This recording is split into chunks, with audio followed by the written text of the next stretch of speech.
A graça e a paz de Jesus, igreja. Amém. É um privilégio nós estarmos aqui. Já oramos pela vida da pequena Ayla, pela vida dos nossos filhos, já cantamos. Eu convido a igreja a abrir a palavra de Deus comigo no livro de Atos, Atos dos Apóstolos, capítulo 15. Atos dos Apóstolos, capítulo 15. Hoje nós damos continuidade à nossa série de mensagens no livro de Atos. E hoje nós vamos ver a formação dos companheiros de viagem do apóstolo Paulo. Talvez essa seja uma mensagem um pouco mais técnica, mais informativa, mas é muito importante para a gente poder entender algumas coisas, até mesmo nas cartas paulinas mais tarde, como que isso aqui vai influenciar. Então, Lucas, aqui ele vai no capítulo, do meio para frente aqui do capítulo 15, no capítulo 16, no comecinho do capítulo 16 aqui, ele vai nos dar aqueles que vão acompanhar o apóstolo Paulo nas suas viagens missionárias. Então, é muito importante a gente prestar atenção aqui para a gente ter uma fundamentação lá na frente de quem são esses companheiros. Atos capítulo 15, nós lemos a partir do versículo 22. Na semana passada nós lemos e falamos sobre o concílio de Jerusalém. Nós vimos como eles se reuniram para decidir a questão da salvação. O problema todo era a questão da salvação, como nós somos salvos. Aí teve todo aquele debate sobre a obediência à lei, a circuncisão, que vocês viram na última semana. Se você não viu, está lá, você pode voltar lá no YouTube e assistir. E hoje nós damos continuidade, agora falando sobre a decisão daquele concílio, né? Então o concílio ele deliberou, eles se reuniram, eles ouviram a Barnabé e Paulo, eles ouviram a Pedro, eles ouviram Tiago, e no final eles chegam e tomam uma decisão. E essa aqui, a partir do versículo 22, é a carta que vai ser dirigida aos gentios, da decisão do concílio de Jerusalém. Versículo 22, diz assim a palavra de Deus: Então os apóstolos e os presbíteros, com toda a igreja, decidiram escolher alguns dentre eles e enviá-los a Antioquia com Paulo e Barnabé. Escolheram Judas, chamado Barsabas, e Silas, dois líderes entre os irmãos. Com eles enviaram a seguinte carta: Os irmãos, apóstolos e presbíteros, aos cristãos gentios que estão em Antioquia, na Síria e na Cilícia. Saudações. Soubemos que alguns saíram de nosso meio, sem nossa autorização, e os perturbaram, transtornando a mente de vocês com o que disseram. Assim, concordamos todos em escolher alguns homens e enviá-los a vocês com os nossos amados irmãos, Paulo e Barnabé, homens que têm arriscado a vida pelo nome do nosso Senhor Jesus Cristo. Portanto, estamos enviando Judas e Silas para confirmarem verbalmente o que escrevemos. Pareceu bem ao Espírito Santo e a nós não impor a vocês nada além das seguintes exigências necessárias: que se abstenham de comida sacrificada aos ídolos, do sangue, da carne de animais estrangulados e da imoralidade sexual. Vocês farão bem em evitar estas coisas. Que tudo lhes vá bem. Uma vez despedidos, os homens desceram para Antioquia, onde reuniram a igreja e entregaram a carta. Os irmãos a leram e se alegraram com a sua animadora mensagem. Judas e Silas, que eram profetas, encorajaram e fortaleceram os irmãos com muitas palavras. Tendo passado algum tempo ali, foram despedidos pelos irmãos com a bênção da paz para voltarem aos que tinham enviado. Mas Silas decidiu ficar ali. Paulo e Barnabé permaneceram em Antioquia, onde, com muitos outros, ensinavam e pregavam a palavra do Senhor. Algum tempo depois, Paulo disse a Barnabé: voltemos para visitar os irmãos em todas as cidades onde pregamos a palavra do Senhor, para ver como eles estão. Barnabé queria levar João, também chamado Marcos, mas Paulo não achava prudente levá-lo, pois ele abandonou-os na Panfilha, não permanecera com eles no trabalho. Tiveram um desentendimento tão sério que se separaram. Barnabé, levando consigo Marcos, navegou para Chipre, mas Paulo escolheu Silas e partiu, encorajado pelos irmãos à graça do Senhor. Passou então a Síria e pela Cilícia, fortalecendo as igrejas. Capítulo 16. Chegou a Derbe e depois a Listra, onde via um discípulo chamado Timóteo. Sua mãe era judia convertida e seu pai era grego. Os irmãos de Listra e de Icônio davam bom testemunho dele. Paulo, querendo levá-lo na viagem, circuncidou por causa dos judeus que viviam naquela região, pois todos sabiam que o seu pai era grego. Nas cidades por onde passavam, transmitiam as decisões tomadas pelos apóstolos e presbíteros em Jerusalém, para que fossem obedecidas. Assim, as igrejas eram fortalecidas na fé e cresciam em número cada dia. Paulo e seus companheiros viajaram pela região da Frígia e da Galácia, tendo sido impedidos pelo Espírito Santo de pregar a palavra na província da Ásia. Quando chegaram à fronteira na Misia, tentaram entrar na Bitínia, mas o Espírito de Jesus os impediu. Então contornaram a Misia e desceram a Troade. Durante a noite, Paulo teve uma visão, na qual um homem da Macedônia estava em pé e lhe suplicava: passa a Macedônia e nos ajude. Depois que Paulo teve essa visão, preparamo-nos imediatamente para partir para a Macedônia, concluindo que Deus nos tinha chamado para lhes pregar o Evangelho. Palavra do Senhor.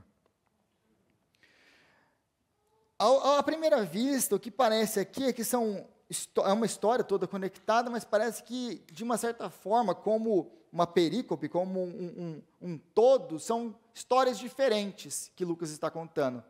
Contudo, Lucas aqui, ele tem um propósito, e todas as histórias que nós acabamos de ler, nós vemos a formação do time de pregação que vai acompanhar o apóstolo Paulo. Nós vemos aqui alguns nomes que vão acompanhar ele até o fim. Mas antes de falar dessas pessoas, eu gostaria de ver e olhar um pouquinho a questão da decisão tomada pelo Concílio de Jerusalém.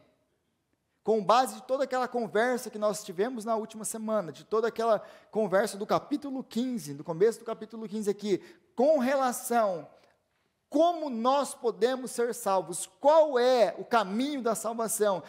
É Jesus mais a circuncisão? Ou nós somos salvos por Cristo, por fé em Cristo apenas? Então foi essa toda a discussão, eles se reuniram, o Concílio de Jerusalém decidiu, e é interessante aqui, que eles falam que eles se reuniram, né, o versículo 22 aí. Então os apóstolos, os presbíteros, com toda a igreja. Os apóstolos, os presbíteros e toda a igreja, existe um consenso geral na igreja. Não foram os apóstolos que tomaram essa decisão, não foram os presbíteros sozinhos que tomaram essa decisão, eles tomaram toda essa decisão como um consenso, eles chegaram numa conclusão juntas, apóstolos, presbíteros e a igreja. Então eles chegam nessa conclusão e eles passam e eles dão aí, e um pouquinho antes de você ler, semana passada a gente finalizou com isso aqui, eles dão 4 exigências necessárias aos gentios. Eles recomendam 4 coisas aos gentios. Quais são essas 4 coisas que eles não deveriam fazer? Eles não deveriam comer comida sacrificada, eles não deveriam praticar imoralidade, eles não deveriam comer animais estrangulados ou sangue. Eles deveriam evitar essas coisas. Vocês farão bem se vocês evitarem essas coisas.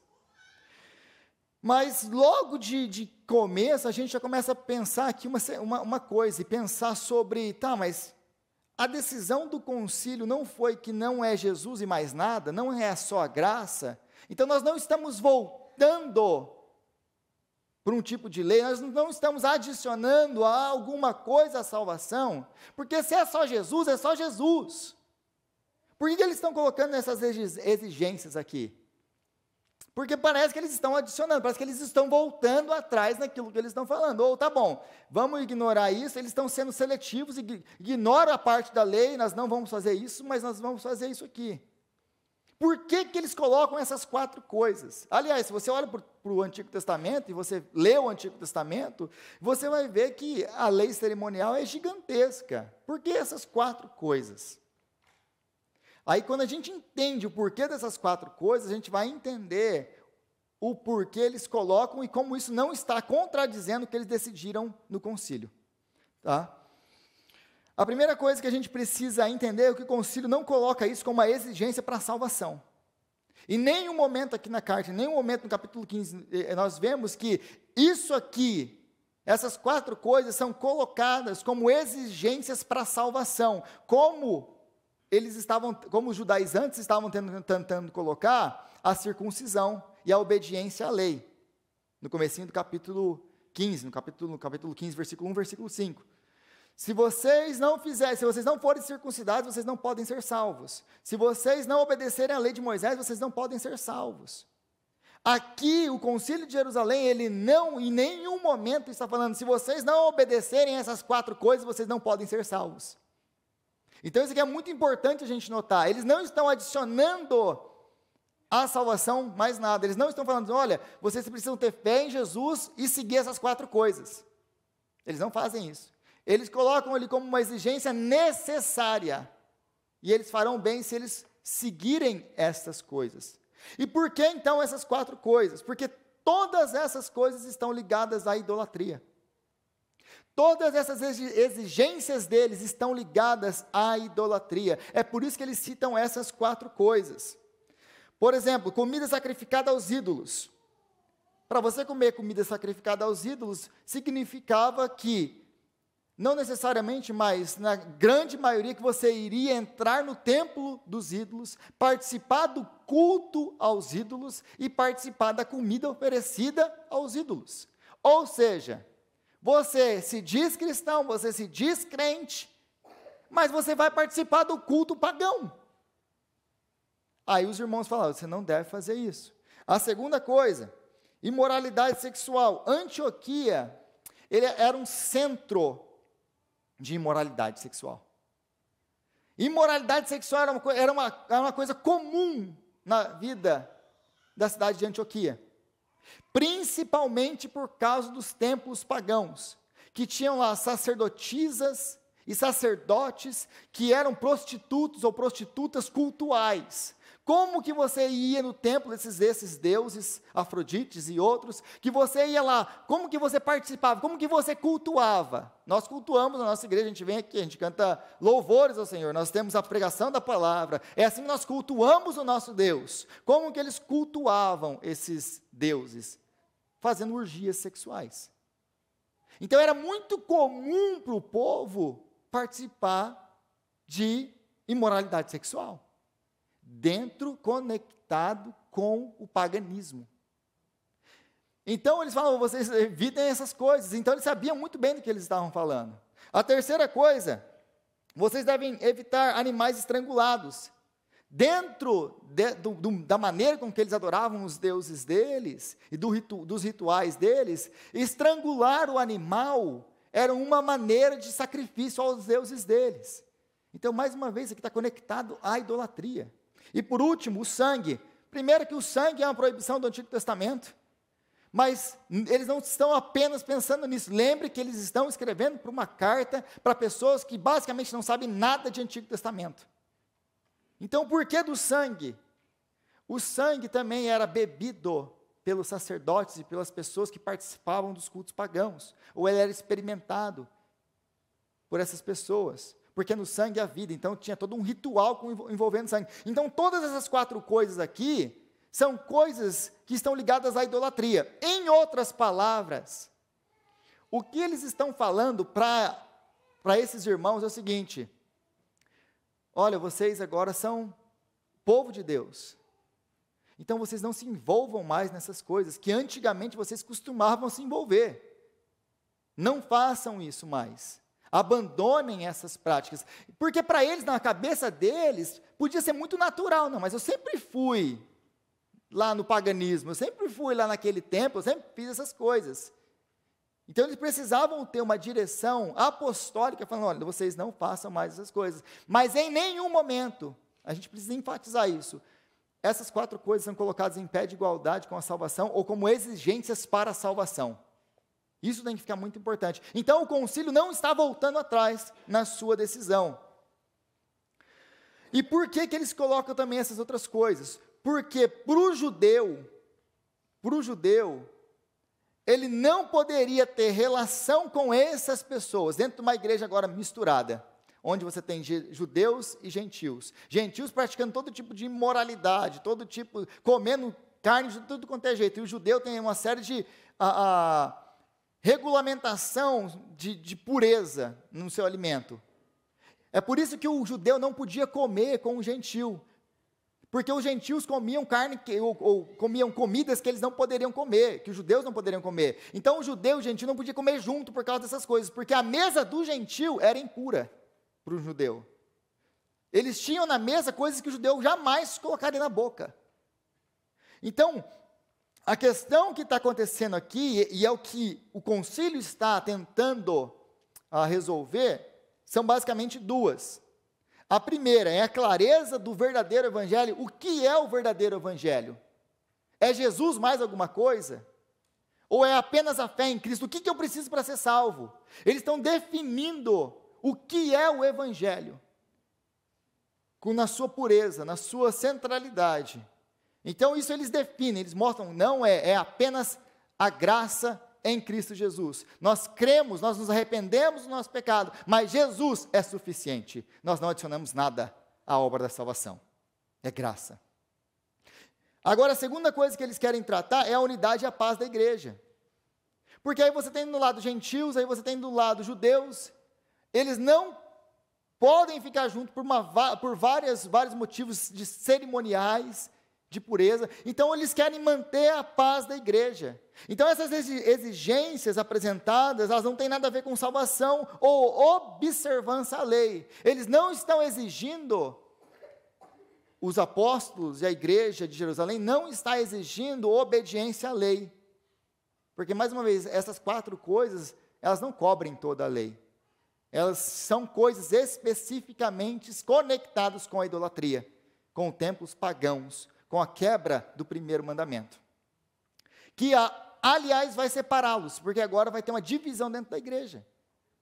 Agora, se eles evitarem essas coisas, de comerem essas coisas, eles vão poder ter comunhão com os judeus, vai trazer paz e unidade para dentro da igreja. Então essa é a preocupação dos apóstolos, e é por isso que eles colocam essas 4 exigências aqui para a igreja de Antioquia, consequentemente para a igreja gentílica.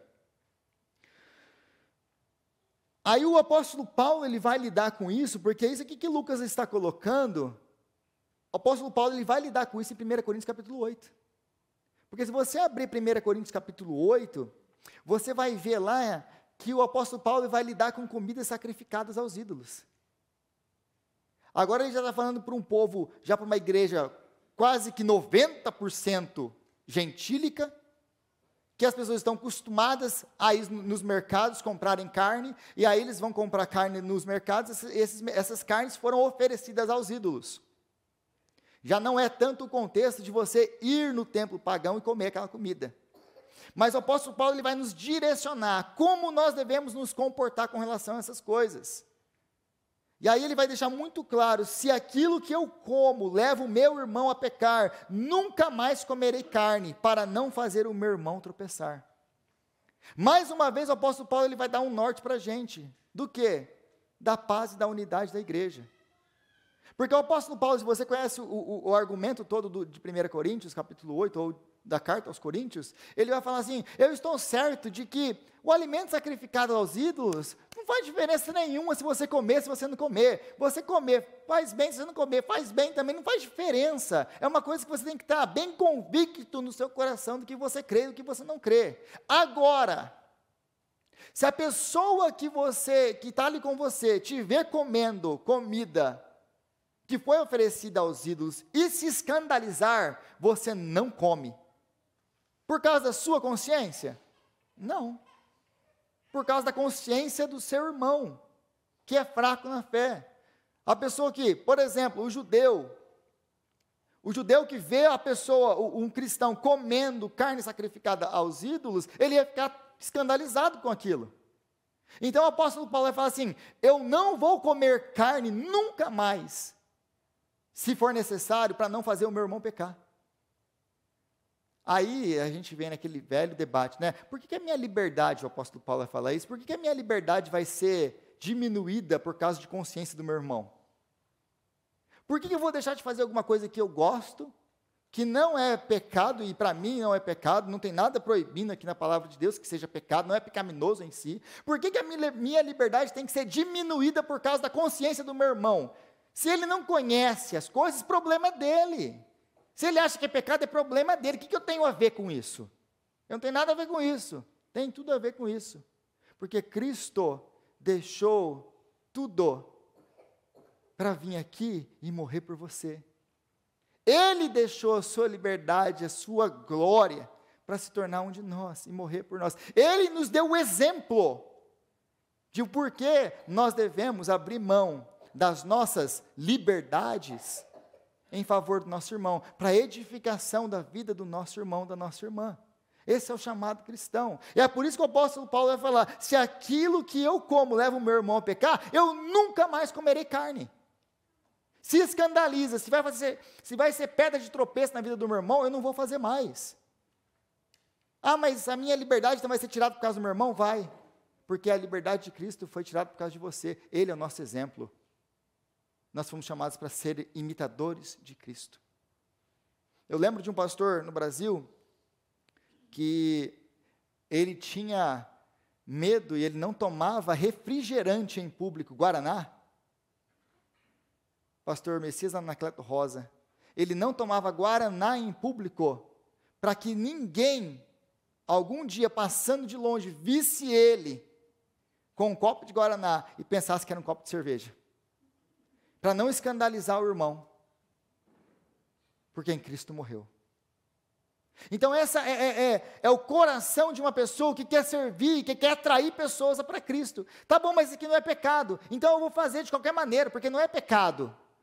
Mas o seu irmão que está começando a andar na fé, para ele isso causa muito escândalo para ele. Para que você vai destruir aquilo porque em Cristo morreu? O nosso chamado é sermos agentes de paz e de transformação e de edificação na vida dos nossos irmãos. E muitas vezes isso vai se transformar na nossa vida em abrir mão de muitas coisas, até que não sejam pecaminosas em si, e que talvez você até goste, pelo bem do nosso irmão. Então esse é o chamado, é disso que essa carta aqui está falando. Aí eles vão escolher 2 homens para levar com eles. Escolheram, versículo 22, escolheram Judas, chamado Barsabas, e Silas, 2 líderes entre os irmãos. E no versículo 27, aí eles colocam de novo o nome de Judas e Silas. Então, Silas, quem é Silas? A gente precisa entender quem é Silas. Silas é a forma curta do nome Silvanus, que é o nome latim de Silas. Ele era um dos líderes da igreja em Jerusalém, versículo 22 nos diz isso. Ele era um profeta que encorajava a igreja com muitas palavras. Ele era um encorajador como Barnabé o era. Uma pessoa que encorajava a igreja. Ele era um cidadão romano, porque lá em Atos, capítulo 16, vai nos falar que ele era um cidadão romano, e ele vai ser o coautor das cartas de 1ª e 2ª Tessalonicenses e de 1 Pedro. Então esse homem é muito importante a gente saber quem é Silas, ou Silvano. Quem é Silvano? Ele é companheiro, e da onde ele apareceu? Ele era um dos líderes da igreja de Jerusalém. Por que é importante? Porque, por exemplo, quando no final da vida dele, depois que agora o apóstolo Paulo está indo à morte, ele se encontra com Pedro em Roma, esse Silvano. Esse Silvano, ele vai ser companheiro, ou Silas, ele vai ser companheiro do apóstolo Paulo, e ele vai andar com Paulo, e ele conhece a teologia paulina muito bem. Aí nós temos, existe um debate violento no meio da academia sobre a primeira carta a Pedro. Quem que escreveu a primeira carta de Pedro? Foi Pedro mesmo? E a maioria dos estudiosos não gostam de colocar como Pedro que escreveu essa primeira carta. Por quê? Porque o grego da carta é muito sofisticado. E o grego de 2 Pedro é um grego grosseiro. Porque Pedro, ele não era um exímio escritor em grego. Então, quem escreve a primeira carta de Pedro não é Pedro. Claramente não é Pedro. É muito parecido com a escrita de Paulo. Não apenas isso, é muito parecido na teologia com a teologia paulina. A teologia de 1 Pedro é muito paulina para ser de Pedro. Terceira coisa que os teólogos vão argumentar para dizer que não é de Pedro. A região que ele está escrevendo é uma região onde o apóstolo Paulo plantou igrejas. Então, é uma área paulina. Então, ele está escrevendo com um estilo paulino, com uma gramática paulina, para um povo paulino. Por que a carta leva de 1 Pedro? Porque Pedro está ali na carta. Mas no final, no capítulo 5 de 1 Pedro, a gente vê que quem escreveu a carta foi Silvano. É por isso que a carta tem teologia paulina, a carta tem um estilo paulino, e a carta tem um público paulino. Porque provavelmente quem conversou com Pedro para que Pedro escrevesse uma carta a essas igrejas foi Silas, pedindo: ô Pedro, você é um apóstolo, manda uma carta para a igreja, para poder confortar a igreja no meio de tudo que ela está passando. Então é por isso que é importante a gente saber quem está por trás. Então esse é o primeiro companheiro de Paulo, que é Silas. Ele vai pegar então Silas depois aí, versículo 40. Mas Paulo escolheu Silas e partiu encomendado pelos irmãos na graça do Senhor. Então ele se separa de Barnabé, ele tem uma discussão com Barnabé, por causa de João Marcos, que é primo, de Barnabé. Eles não conseguem se entender, os negócios ficam tão feios que Barnabé, se lembre que Barnabé e Paulo, quem que é Barnabé? Lembra de Barnabé? Barnabé é o homem que introduz Paulo quando ninguém mais quer Paulo. Barnabé pega Paulo e apresenta para a igreja de Jerusalém. É Barnabé, é o encorajador. Eles mandam Paulo embora, ele vai para Tarsus, fica anos em Tarsus. Quando ele chega em Antioquia, a igreja manda Barnabé para Antioquia, para que Barnabé verifique o que está acontecendo em Antioquia. Ele se alegra, ele vai para Tarso, porque ele fala: eu tenho a pessoa certa para o trabalho dessa igreja. Ele vai para Tarso buscar Paulo, e traz Paulo junto com ele, para trabalhar junto com ele na igreja de Antioquia, para estruturar a igreja de Antioquia. Eles viajam juntos, fazem toda a primeira viagem missionária, plantando igrejas. Então, esses homens estão andando juntos, há anos. Há anos. Eles saem na primeira viagem missionária, eles levam João Marcos. Quem é João Marcos? Aquele que escreve o Evangelho de Marcos. É primo de Barnabé. Então, João Marcos abandona eles no meio do caminho, a gente não sabe por quê. Eles abandonam ele e volta para a casa da mãe. Lembra que João Marcos era um menino rico, um menino que sabia ler, um menino que tinha vários dons que podiam os ajudar no meio da sua viagem missionária. Mas por algum motivo ele não fica, provavelmente por causa das dificuldades do caminho, das ameaças de vida que eles tiveram, etc. Ele volta embora. Agora, Barnabé, que é um encorajador, que quer trazer pessoas para perto, que quer dar uma oportunidade para a pessoa, quer dar uma segunda chance para o menino. O apóstolo Paulo não quer de jeito nenhum ver esse menino pintado de ouro na frente dele. Eu não acho justo nós levarmos na nossa viagem aquele que nos abandonou. E ele não acha um acordo. Eles, ao ponto de se dividirem, anos de ministério trabalhando junto, anos de ministério, plantando igreja, sofrendo por causa de Cristo juntos. Mas eles chegam, a discussão é tão ferrenha que eles se separam. Então, uma coisa que nós entendemos e que nós aprendemos nesses poucos versículos, 36 ao 40, é que mesmo que Homens cheios do Espírito Santo podem se desentender por visões diferentes de ministério. Alguém duvida que o apóstolo Paulo é cheio do Espírito Santo? Alguém duvida que Barnabé é um homem cheio do Espírito Santo? Não. A Bíblia deixa claro, e aliás, Lucas aqui, ele não emite nenhum tipo de julgamento. Ele fala o que aconteceu, ele não fala bem de Paulo, ele não fala mal de Barnabé, ele não fala nada. Mas mesmo homens cheios do Espírito Santo podem sim desentender da forma com que o ministério deve ser feito. E aqui é o que acontece com eles. Mas, no final, depois de algum tempo, o Espírito Santo também, que permite que essas coisas aconteçam, ele vai restaurar a comunhão de Barnabé e Paulo. E, aliás, no final da vida de Paulo, quando ele está escrevendo a sua última carta, ele pede para Timóteo, Timóteo, traz também João Marcos com você, porque ele me é útil para o ministério. Então, Paulo ele vai voltar atrás, agora ele vai olhar Marcos com outros olhos. E Marcos vai se tornar, depois, mais tarde, o grande companheiro de Pedro, e ele vai ser o escritor do primeiro evangelho que nós temos, o evangelho de Marcos. Por quê? Porque um homem investiu na vida dele, e não deixou ele para trás, no momento de dificuldade. Ele investiu. Então, desentendimento acontece no meio da igreja, mesmo com homens de Deus. Infelizmente. Porque a gente é cabeça dura. Contudo, Deus é soberano, mesmo quando seus filhos não se entendem. Mesmo quando a gente faz as nossas burradas, mesmo quando a gente briga, mesmo quando acontece tudo o que está acontecendo no meio do ministério, Deus é soberano no meio de tudo isso. Porque agora, ao invés de nós termos um grupo missionário, nós temos 2 grupos missionários. Deus, então, permite que eles briguem, permite que eles se dividam. Por quê? Porque agora Barnabé vai pegar Marcos, vai para um lado, Paulo vai pegar Silas e vai para o outro lado. Agora, em vez de ter 2 companhias de missão, nós temos uma companhia de missão, nós temos 2. A gente vai abranger mais território, vai plantar mais igreja. Então, Deus é soberano, até quando a gente briga, Deus é soberano no meio dessas coisas.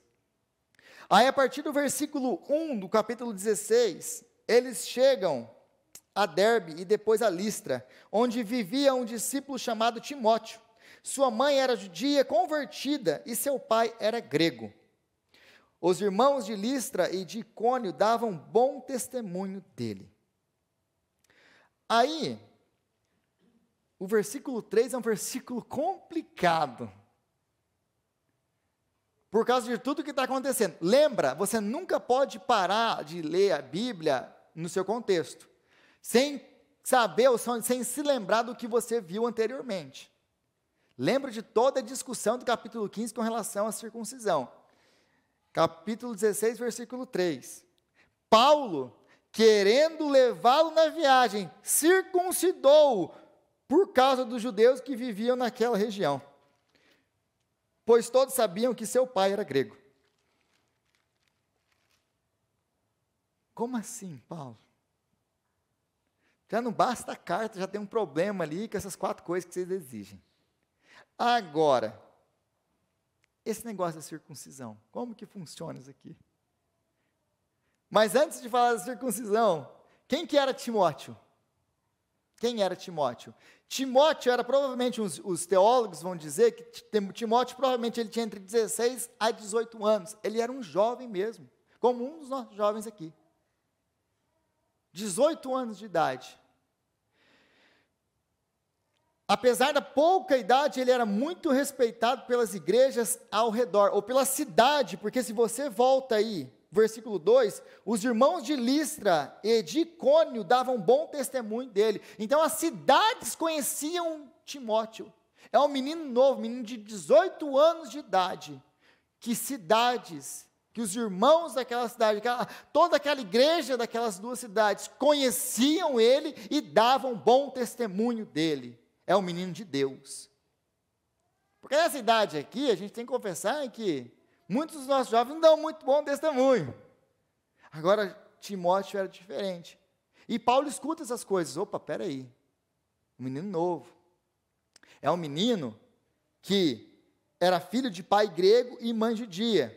Então, Pensa nisso aqui, ele era uma ferramenta maravilhosa para o ministério, tanto para judeus quanto para gregos. Ele é cidadão romano.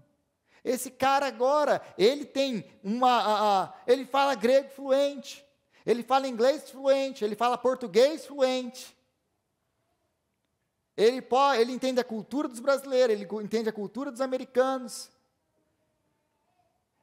Então você começa a entender quem que era Timóteo, porque Paulo gosta tanto de Timóteo. Porque você pega um desses nossos jovens aqui, você manda um menino desse para o seminário. Ele sabe o que é ser imigrante numa terra estrangeira, mesmo que ele tenha nascido aqui. Aí ele nasceu aqui, ele é cidadão americano, mas ele é cidadão brasileiro. Ele fala português, os pais falam português. Ele fala inglês, ele entende as duas culturas, ele sabe trafegar nesses dois mundos. Paulo, ele olha isso, e ele age de uma maneira maravilhosa, diferente de muitos de nós, porque muitos de nós, a gente olha os nossos meninos, e em vez de investir na vida dos nossos filhos, a gente tem umas ideias que eu não entendo. Vamos trazer alguém que é descontextualizado, que não sabe nada de inglês, que não sabe nada da cultura, que não sabe nada de nada, e só vem aqui, traz aqui, vamos ver se vai dar certo. Não vai dar certo. Nós precisamos aprender com a palavra de Deus. Em quem nós vamos investir? Nos nossos jovens, nos nossos filhos. Da onde vão sair os pastores? Da onde vão sair os pregadores? Da onde vão sair os missionários? Do nosso meio. E é na vida deles que nós vamos semear. Por quê? Porque eles têm todas essas ferramentas, eles já nasceram, Deus já colocou eles dessa maneira aqui para nós. E, aliás, não é por acaso que os americanos querem pegar os nossos filhos para eles, porque eles entenderam isso há muito tempo. Pega o filho dos imigrantes. Esses meninos não têm medo de nada. Falam 2 línguas, 3 línguas. E a gente entrega os nossos filhos de mão beijada. Em vez de colocar os nossos filhos, treinar os nossos filhos para serem líderes da igreja. Dá para entender um negócio desse? Então, Paulo, ele vê isso na vida de Timóteo, ele vê um futuro para o ministério. E, cara, esse menino é uma potência. Bora colocar esse menino para andar comigo, vou ensinar teologia para ele, vou ensinar ele a pregar, vou ensinar ele a plantar a igreja. E vou soltar esse menino. Mais tarde ele vai ser pastor da igreja de Éfeso. Só isso. E menino. Ainda menino. Então esse aqui é Timóteo. E aí porque ele foi educado no caminho do Senhor por causa da sua avó e da sua mãe, ele teme o Senhor, ele conhece a lei, ele conhece o Antigo Testamento. Mas ele também entende a cultura, ele cresceu com os amigos dele correndo lá, na cidadezinha grega dele, do romana dele. Então esse menino é fantástico. Paulo não pensa 2 vezes, pega esse menino, leva com a gente embora. Dá tchau para a mamãe, dá tchau para a vovó, você vai junto com a gente agora. Esse é Timóteo. Mas aí volta para o versículo 3, que é o versículo problemático com Timóteo. Ele é filho, então, de grego com judia. Quem manda na casa é o pai, que é grego. Não vai circuncidar o menino, não. Nasce o menino, a mamãe. Não, mas vamos circuncidar. Não, quis circuncidar o menino meu, nada. Ele conhecia muito bem os problemas que um filho de grego teria sendo circuncidado, porque os judeus passavam vergonha. Por exemplo, quando eles jogavam os Jogos Olímpicos, eles tinham jogos na sua cidade, eles não corriam de roupa como a gente corre hoje. Porque você vai ver essas discussões da circuncisão, pessoas querendo desfazer as marcas da circuncisão. A minha pergunta sempre era, como que essas pessoas sabem quem que é circuncidado e quem que não é? É porque eles corriam pelado. Eles participavam dos jogos nus. Todo mundo via quem era circuncidado, quem que não era circuncidado. E era um absurdo para o grego ver alguém circuncidado. Era uma coisa ridícula. O fato deles estarem nus era tranquilo. É o que me causa. Assim, tá. Então, circuncidar o menino, o pai sabia. Não, ele é grego, deixa o menino quieto aí. Então, ele nunca foi circuncidado. A mãe nunca teve essa autoridade para circuncidar esse menino. Agora, o problema todo aqui é que o apóstolo Paulo, no capítulo 15, ele vai bater ferrenhamente, ele vai arrumar uma briga, uma discussão, que vai chegar até Jerusalém, para fazer o quê? Para evitar o quê em específico? A circuncisão. Agora, no capítulo 16, versículo 3, o apóstolo Paulo, a primeira coisa que ele está fazendo quando ele vê o menino é fazer o quê? Circuncidar o menino. Aí você fala assim, tá, apóstolo Paulo, aonde foi que eu me perdi? É ou não é para circuncidar? Pode ou não pode? É isso aqui que é o problema. Aliás, para alguns teólogos vão falar que isso aqui nem cabe aqui, está errado, aquelas várias coisas, né, para falar que a Bíblia tem erro e tudo mais. Contudo, para o judeu, você é filho de judeu, é uma coisa estranha, para a pessoa que é judeu, você é filho de judeu, você não é circuncidado, você é um, o que é isso? Você causa problemas, porque você não está debaixo do temor do Senhor, da aliança do Senhor, você não é judeu, você pode ser filho de quem você quiser. Agora, para o grego, que está acostumado que o judeu seja circuncidado, ele também é uma anomalia. Então, ele causa problema tanto para judeu quanto para grego, não importa de que lado que ele está. Porque ele não é nem judeu, nem grego para eles. E é por isso que Timóteo vai ser circuncidado. Timóteo ele não é circuncidado para salvação.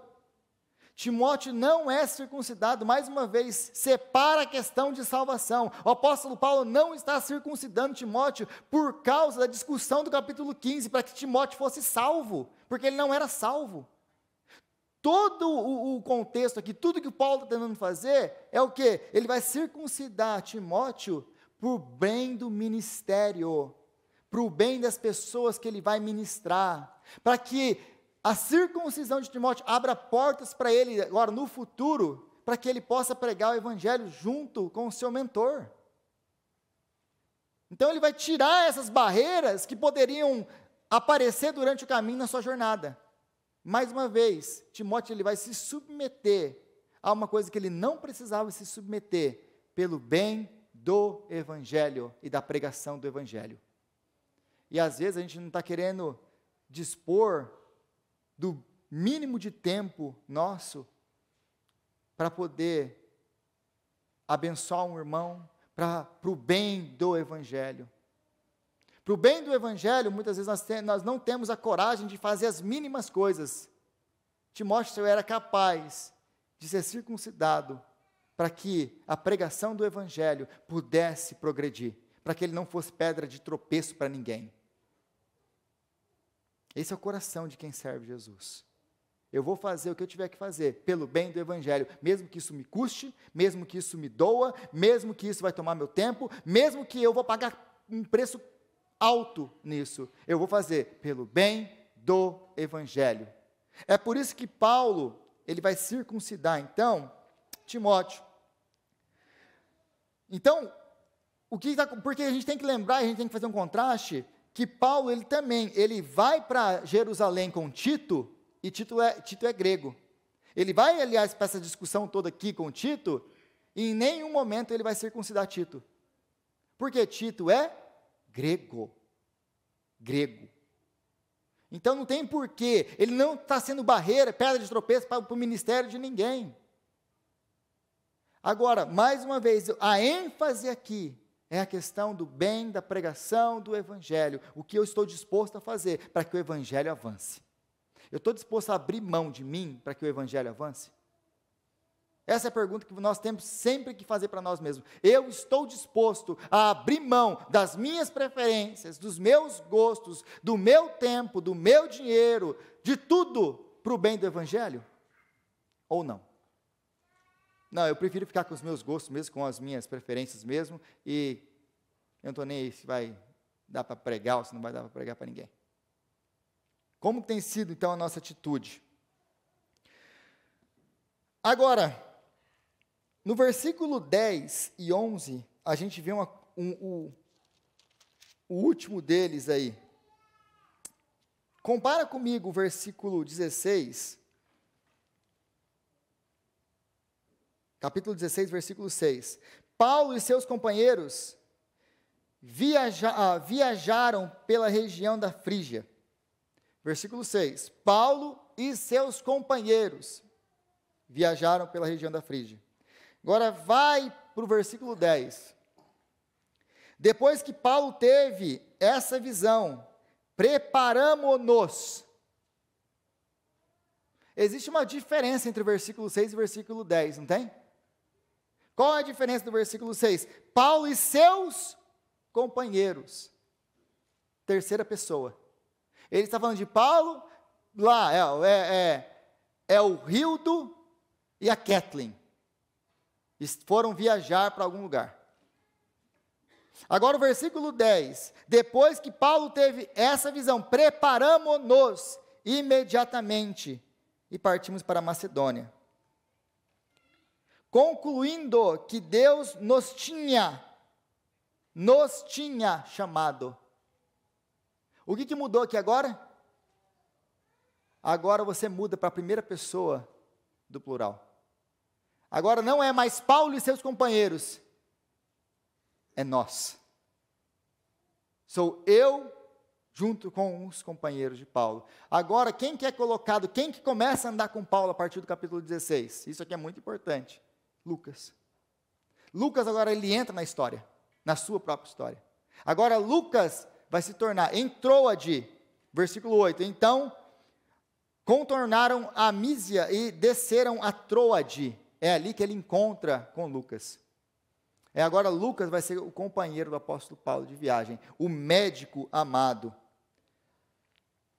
que ele vai acompanhar o apóstolo Paulo até o fim. Quando ele escreve a sua última carta a Timóteo, no capítulo 4, no versículo 11, ele diz que todos o abandonaram, o único que ainda está com ele é Lucas. Então Lucas daqui para frente vai ser o companheiro fiel do apóstolo Paulo. E é agora do apóstolo Paulo que ele vai escutar as histórias, que ele vai aprender a teologia, e ele vai ser o grande escritor do Novo Testamento, que ele vai escrever o livro, seu Evangelho, e vai escrever o livro de Atos para nós. Então nós temos aqui os companheiros de viagem de Paulo: Paulo, Silas, Timóteo e Lucas. Isso aqui é muito importante a gente saber. Quando eles se conheceram, como aconteceu, para que a gente possa entender mais tarde a influência desses homens. E aí no versículo 6 ao 10, nós finalizamos com toda essa história, depois que Lucas entra, mas é interessante que aqui, Paulo e seus companheiros, eles tentam entrar na Ásia, ao sul. Aí eles são impedidos pelo Espírito. Aí quando eles chegam, versículo 7, quando chegaram à fronteira da Mísia, tentaram entrar na Bitínia, que é ao norte. Ou seja, o apóstolo Paulo está viajando naquela região ali que hoje é a Turquia, e aí eles chegam ali, ele tenta descer para ir para Éfeso, a capital. E o Espírito Santo fala: você não vai para lá. Aí, ele, então tá bom, então vou para o norte. E o Espírito Santo fala: você também não vai para lá. Bom, então não tem nada que eu possa fazer aqui, que eu vou fazer aqui. Não, você continua reto. Aí eles vão continuando reto até chegar em Troade. E de Troade, se ele não pode ir para o sul, se ele não pode ir para o norte, só tem uma coisa que ele pode fazer: é pegar um navio e atravessar para a Europa. O Espírito Santo está levando o apóstolo Paulo para a Macedônia, para a Europa. E ali ele vai ministrar agora, em Corinto, em Atenas e naquelas cidades da Europa.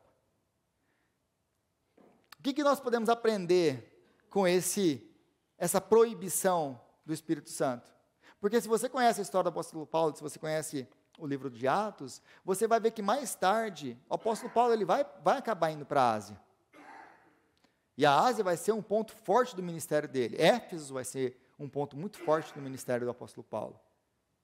Mas por que o Espírito Santo não deixa ele ir? Ele já estava ali do lado, era só descer. Porque muitas das vezes nós queremos coisas, nós planejamos coisas, e queremos coisas, que são até boas coisas, mas não para aquele momento. O apóstolo Paulo queria uma boa coisa, de ir para Éfeso, de pregar na Ásia, e ele iria pregar lá, o Espírito Santo ia levá-lo para lá, mas não naquela hora, porque o Espírito Santo tinha outras urgências para se resolver, ele tinha outras pessoas para alcançar, e é essa a razão que nós devemos estar conectados constantemente com o Espírito Santo, para que nós possamos entender a voz do Espírito e sermos guiados pelo Espírito, porque mesmo que nós queiramos boas coisas, nós temos que sempre nos perguntar, mas essa é a vontade de Deus para a igreja dele? Essa é a vontade de Deus para a minha vida? Ou é apenas isso que eu quero? Porque talvez seja uma boa coisa para você, mas não para agora. Então nós precisamos estar conectados, e como que eu sei disso? Através de vida de oração, vida de palavra, oração, devocional, para que nós possamos entender a direção de Deus para as nossas vidas. Senhor, nós te agradecemos pela sua palavra, te agradecemos, ó Deus, por tudo que o Senhor, Pai, nos ensina através da sua palavra. Clamamos a ti, que o Senhor venha nos dar graça, ó Pai, para que nós possamos viver guiados pelo teu Espírito Santo, viver debaixo da orientação do teu Espírito. Pai, que o Senhor venha nos dar graça, para que nós possamos, assim como nós aprendemos aqui, a abrir mão por causa da pregação do Evangelho, que possamos colocar a nossa vida à sua disposição, para que o Evangelho venha progredir, para que o nome de Cristo venha a ser proclamado. Que o Senhor venha usar nossas vidas, como o Senhor usou, Pai, a vida do apóstolo Paulo, a vida de Silas, a vida de Timóteo, a vida de Lucas. Homens que não eram diferentes de nós, mas homens que se entregaram completamente nas suas mãos e foram usados pelo Senhor, e ousados no Senhor. Então usa-nos, ó Deus, para a tua glória e para o teu louvor. É o que nós te pedimos, no nome de Jesus. Amém. Amém.